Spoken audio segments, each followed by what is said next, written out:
James Farley. Hey. My Dark Souls buddy. Yeah. My friend. Well, yeah. my best friend. You're alright, I've been playing The Witcher. Really? Yeah.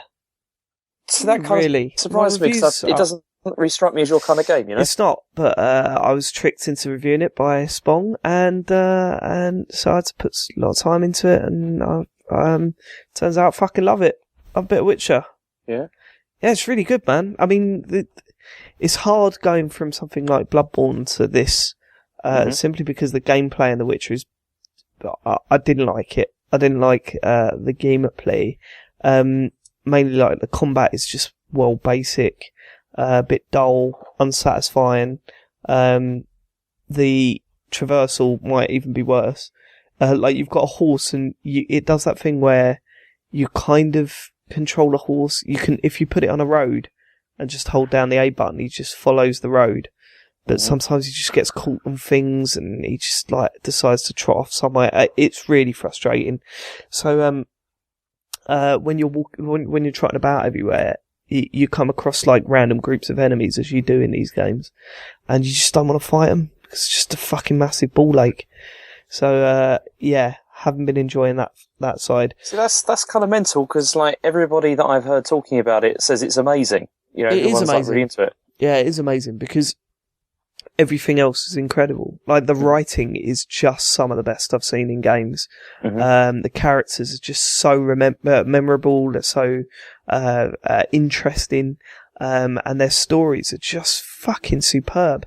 I know I don't like fantasy, and made that very clear. But what it does, it just like it grinds everything into reality, if that makes sense. Like, there's like, there's magic and witches and all this sort of shit, but then there's like an alcoholic in it, and you're kind of like, oh right, okay. You know, it doesn't sort of dress it up. It just says, okay, there's very real people in these very unreal situations. And there's been like times at work where I'm just sitting there just wondering about these characters and just thinking, fuck, do I trust that person? Is the game trying to make me hate that person? I don't know. And then there are times where I just kind of think about Geralt, I think it's Geralt. That's bad, isn't it? The main guy in it. He's kind of like, it's hard to explain. He's not really a hero. He's not sort of, I think Sean Bell talks about it on Midnight Resistance, and I think he does a better job than I could ever do. But yeah, he's kind of not a hero. He's not running around saving the planet. He's sort of just doing his job, and his job affects people. And his job's never gonna save the world, even though it's monster slaying. It's weird. It's just a shame that there's all this other shit that kind of tries to make you hate it, but you don't. Yeah. Because, like there's stuff like selecting objects. Something as simple as that. What happens? You go near an object, the button A comes up on screen and tells you what your action is. Like loot or whatever. And sometimes you just press A and it does nothing. And you're like, come on, just fucking hell. Or you'll like walk up, this happened several times.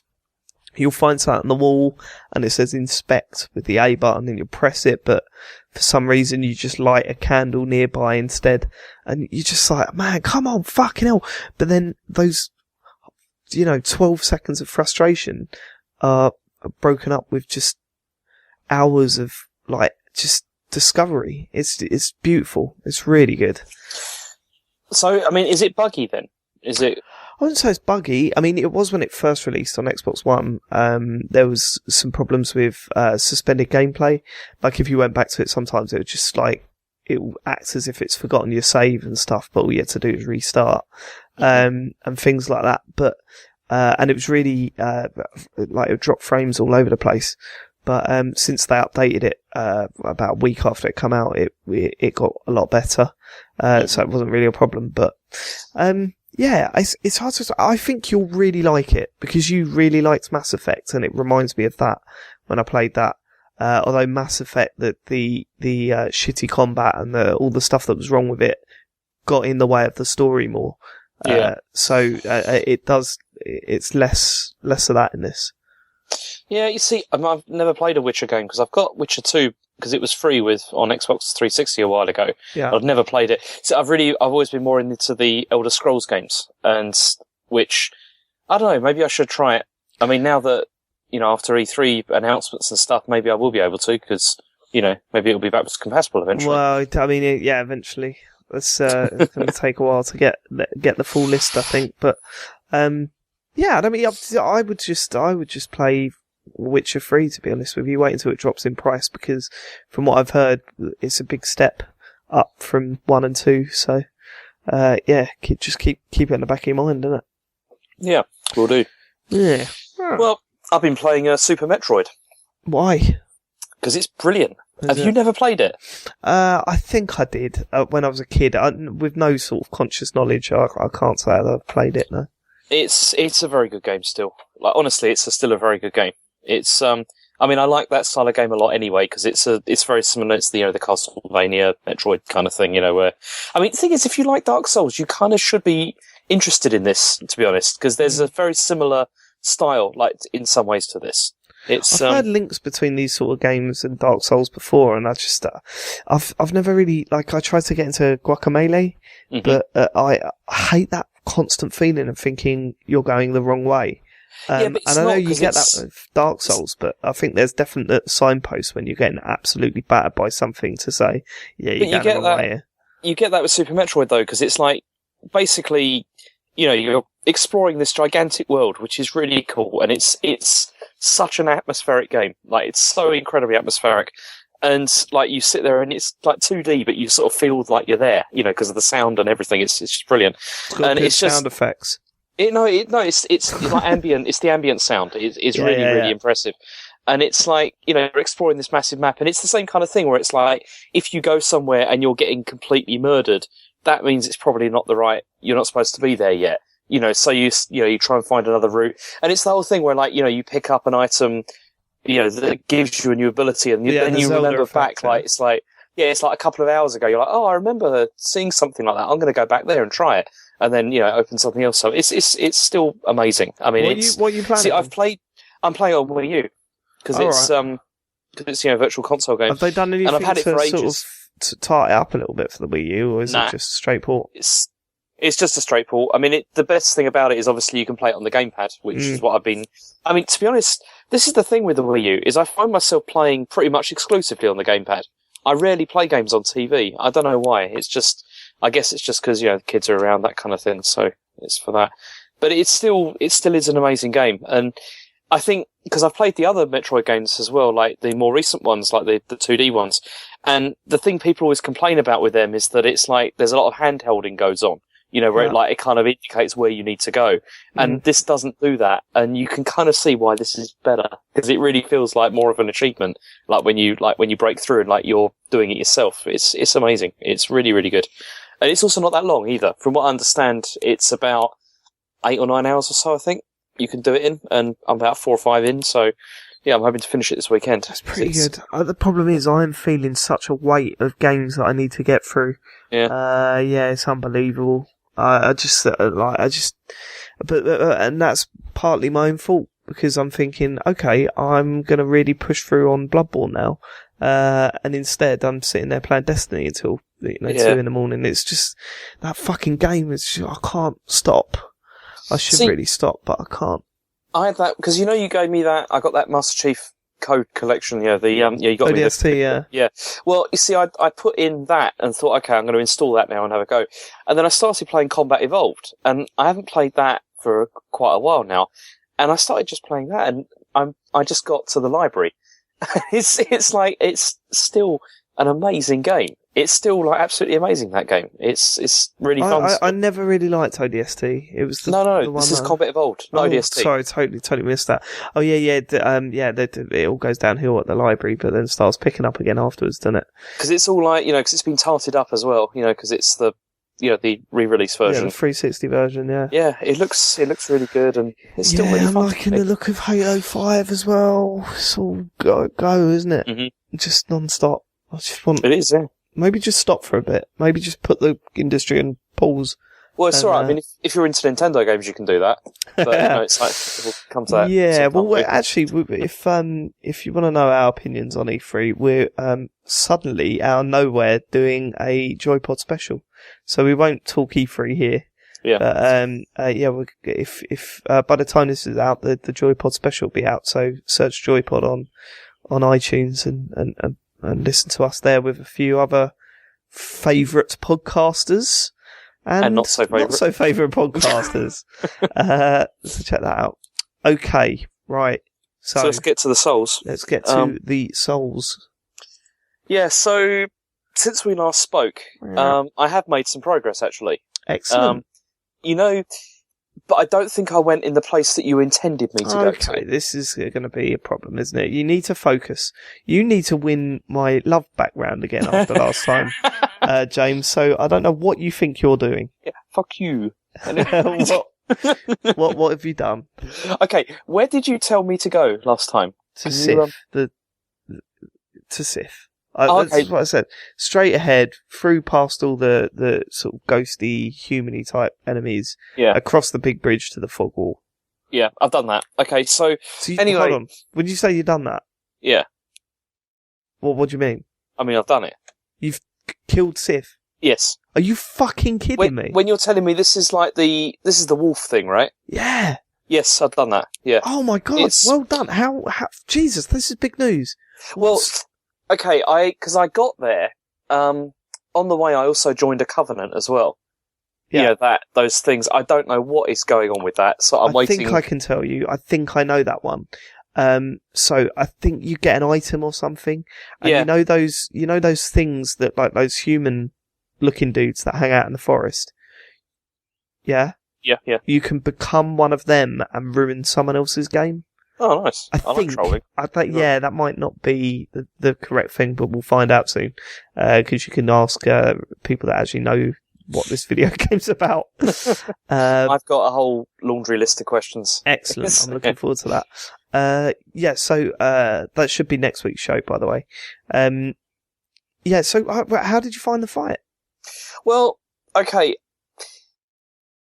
A little annoying, but not as annoying as Krulak at all. But first of all, let me just say, the run-up to that fight is pretty awesome. What I mean, I don't mean like fighting or anything, but like you go through the portal and then you walk forward, and do you remember the cutscene for that? Yeah, that cutscene is very significant in the lore, by the way. It's very, I just like on the way up to there's that huge stone tablet, and then there's just all those swords stuck in the ground. Yeah, it's a gravestone. It's Artorias of the Abyss. He's basically this really famous hero in that world that traversed the Abyss and took something down.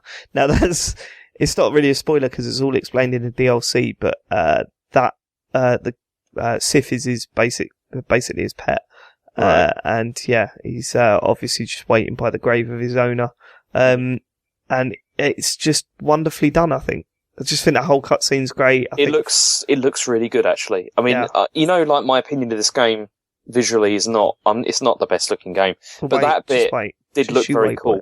Especially just all those swords stuck in the ground, and it just looked like there'd been a massive war or something. It just looked very cool. Yeah. I like that a lot. So anyway, then I kicked off the fight with him, and I lost quite a few times.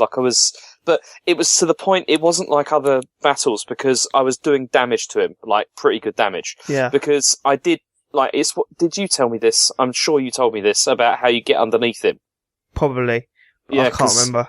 If you get, because it's easy then. Once you get underneath him, you can hack away and take off quite a bit. So it was one of those things where I did it a couple of times, and then I was like, okay, I'm getting killed, but I know that I can do this. Yeah, that's the best thing about that fight, yeah. I'm taking off a decent amount. Each time I was taking off at least a third or a half of it.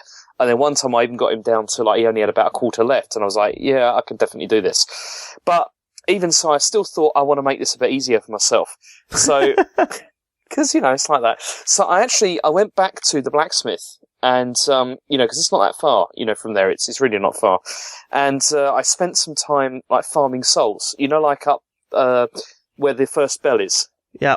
Because that's quite a good location I found for just getting souls. Because it's quite a lot of really, really easy to kill now, like enemies, just one hit and they're dead, but then they give up like quite a bit.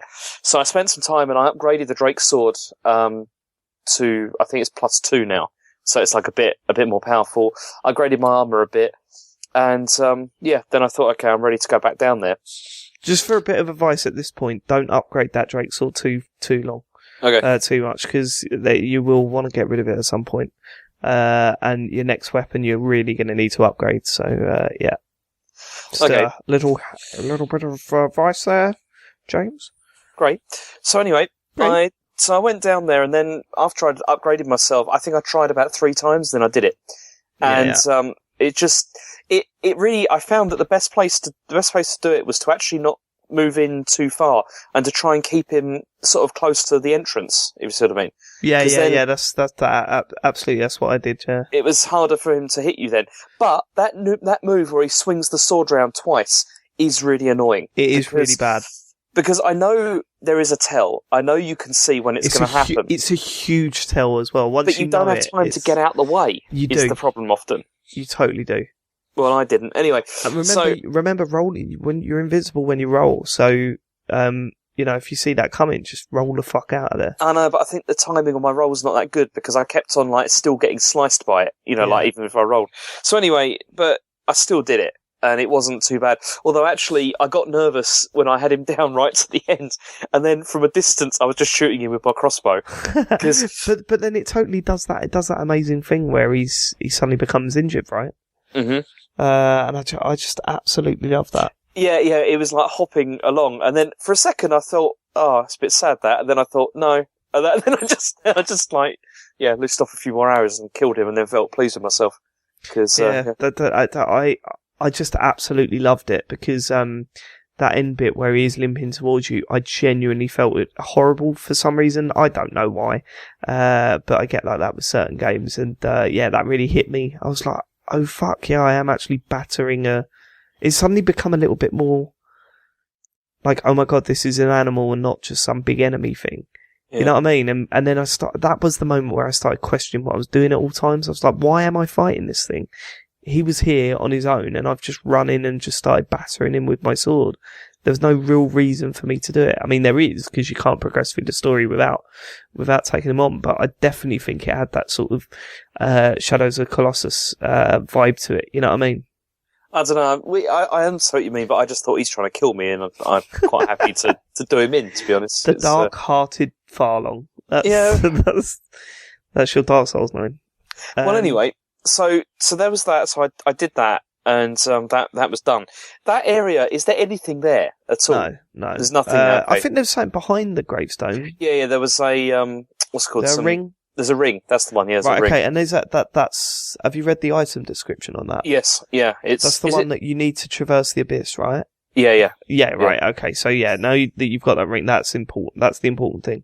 Okay. That's and what then, you need. I mean, also, I picked up some other armor, like further out in the forest, which is like that stone armor, which is like got a really high defense, but is useless because you can't run. It's like.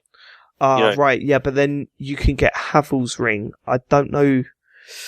I can't remember where to get it, but an important ring for what we're going to do is Havel's ring. Mm-hmm. And hopefully you'll come across it at some point because that lets you carry heavier armor. Okay. Havel is that dude with a massive rock in that tower. Mm-hmm. So try taking him down. Maybe it's down with him. I can't remember, but take him out because you'll piss that now. With your. Oh yeah, that guy. Okay, you mean the guy with the massive like. Yeah. The sort of massive rock thing. Yeah, I can probably do that now, actually. Yeah, it's not far away either. You're down that area, so go and kill him. Just make sure you get your backstabs in, because that's the best way to take him out, and he's really slow, so you shouldn't have any problem. I think he only killed me once.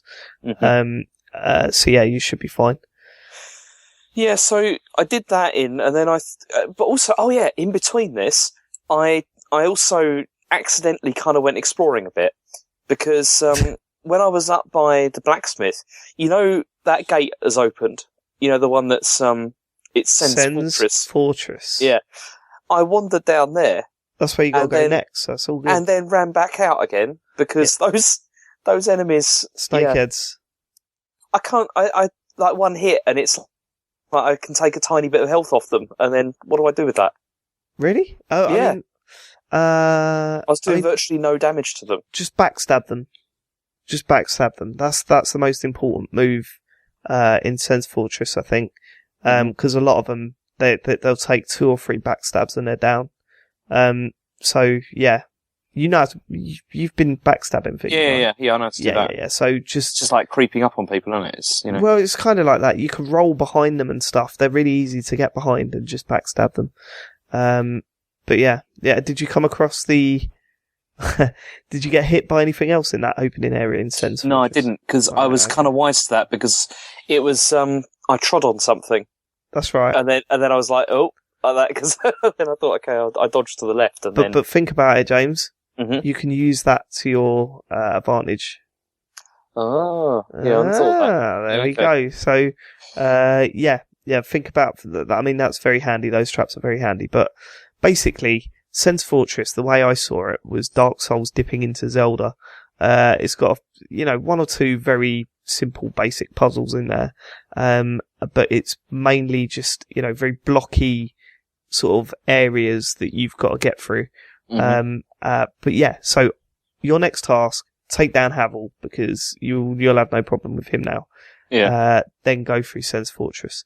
Sense Fortress, it could go either way. It could absolutely destroy you, like it does to some people, or like me, you might absolutely love it. I adored that place. I thought it was fantastic. Yeah, I don't know. I mean, my initial impression was not that great. Mostly because of the whole, We've only been in that first room, right? Yeah, and then I legged it out because I was terrified. Yeah, it gets a lot more interesting after that. Mm-hmm. A lot more interesting. So, yeah. It's good. It's a fucking good game, isn't it? I'm presuming there's a bonfire in there somewhere. Then there's not a bonfire in there. No, there's a bonfire at the top, which is almost impossible to find. All you need to know is when you get to the roof, look for a broken bit of the. How do you describe it?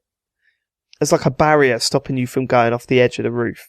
Look for a break in that, and then slowly walk off it.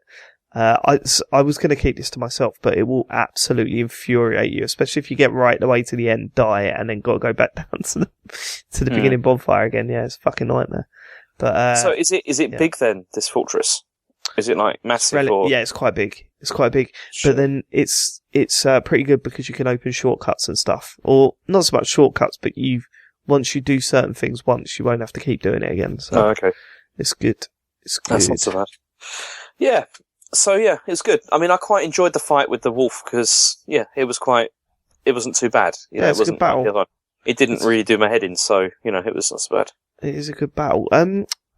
I read a comment on a forum about you, recently, and it said James doesn't seem to be enjoying this. He doesn't seem to have taken to it yet. What's your response to that? It's pretty perceptive. No, it's I'm enjoying it. I am enjoying it. It's just I still have reservations about it.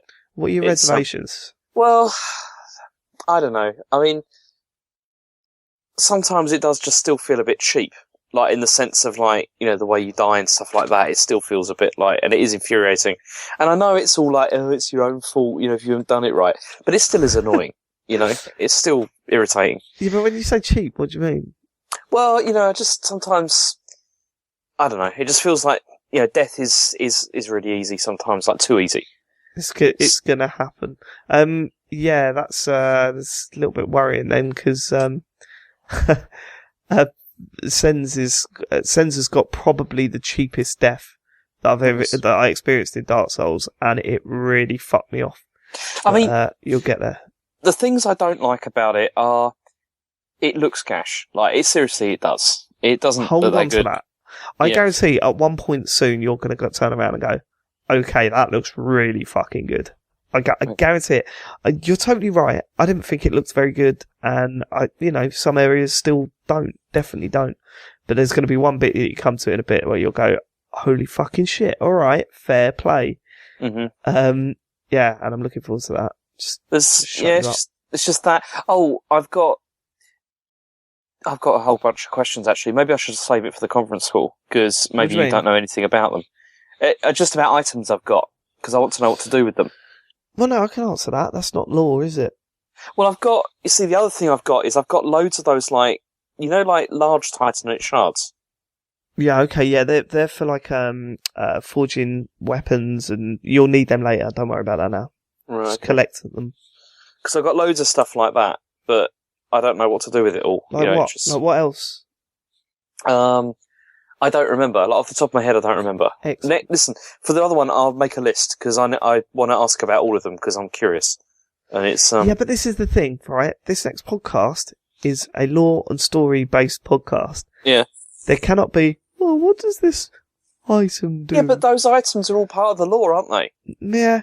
What does this item mean? Fine. What does it do and how do I use it? Not fine. So you're going to have to start getting used to rules here, Sonny Jim. I know you're a rule breaker. I'm not a rule breaker. Well, yeah, I am. Pretty much all day on fucking game FAQs by the sound of it. Every time you make progression like this, I'm instantly going to think, he's cheated. I wonder what video he's been watching. Okay, how can you can't cheat with that boss? It's impossible. Because there's nothing, there's nothing there, is there? It's just get under it and hack it. It's just you and fucking him. Yeah. Good it's boss. It's like good, him. Yeah, I quite like that one. It was better than Quelaag. Even though it's ridiculous, Quelaag. Even though, sorry, I held back last time. I remember it was such a long time ago. Even though it's like a stupid boss, do you know what I mean? Like a wolf with a sword in his mouth. Yeah. Like you kind of think, come on. Like the first time I saw him, I just went, oh, fuck off. But yeah, it was really weird. He was probably my biggest nemesis in the game. He was the one that would constantly kill me, and I just thought, really? Yeah, he killed me a lot, and I just remember thinking, like, I got killed by other bosses more, but this one was always the one where it was like it wasn't a fuck off chuck your pad thing, this is shit. It was more of a shake your fist and go, I'll get you next time, boy. You know what I mean? He was like my arch nemesis in it, as opposed to just some fucking annoying level block.